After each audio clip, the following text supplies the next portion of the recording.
evacuations in the Turkish town of Milas. People were hurrying to get away as wildfires closed in on a power station. On Wednesday evening, flames were already lapping at its edges. The power plant operates using coal and fuel oil. The power station is but the latest victim of this summer's wildfires. Putting them out is a race against time with too little manpower and equipment.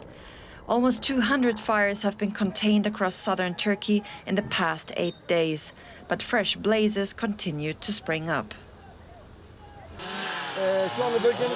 We villagers are trying to prevent the fire from spreading.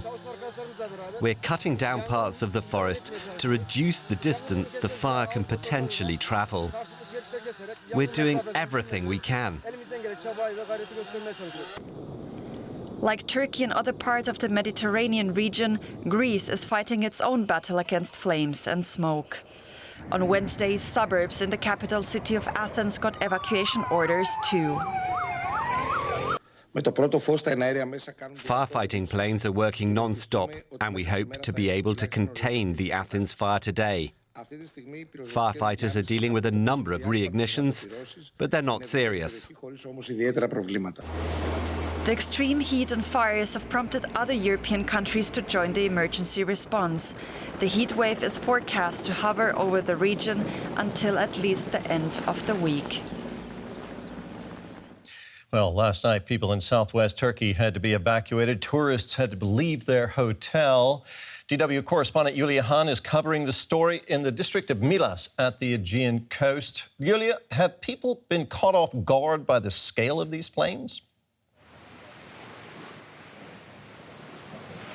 Yes, I would say so. People here in this small holiday town or village called Ören were also told by the authorities to leave the area immediately. We heard the Turkish gendarmerie making announcements. They left in their cars. We also saw that hundreds of people were taken away in speedboats by the Turkish Coast Guard just over there, including many workers from this thermal power plant.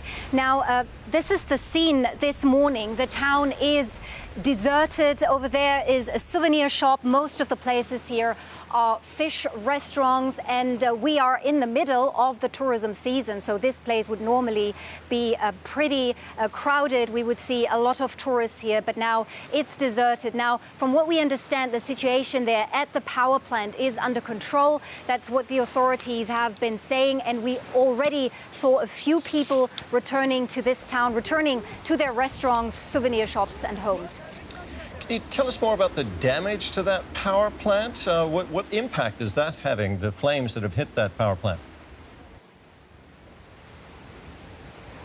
Well, according to a government official, the main unit of the power plant has not been damaged. From what we understand by talking to people who know the plant, it's because the main unit is made of concrete and iron, so material that can't really burn. Still, there were fears that there, is a risk of explosion, that the fires could basically affect the coal, tons of coal that had been stored at this site. Now, as we speak, we don't know to which extent the electricity supply here in the area is affected. It's the only power plant here in the larger province that provides energy for about 800,000 people.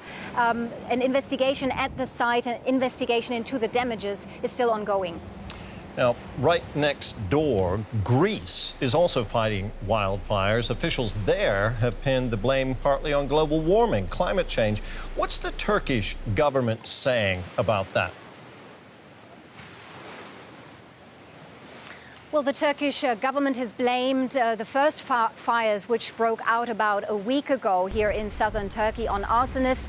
Several people have been detained, most of them children and teenagers, for basically igniting these fires. Others have blamed Kurdish militants who have been waging a decades-long war here in Turkey for the fires. But more and more officials are coming forward and linking it to this incredible heat wave we are seeing here in the region. We have been seeing record temperatures of up to 45 degrees Celsius here in the region in recent days. The soil is very dry.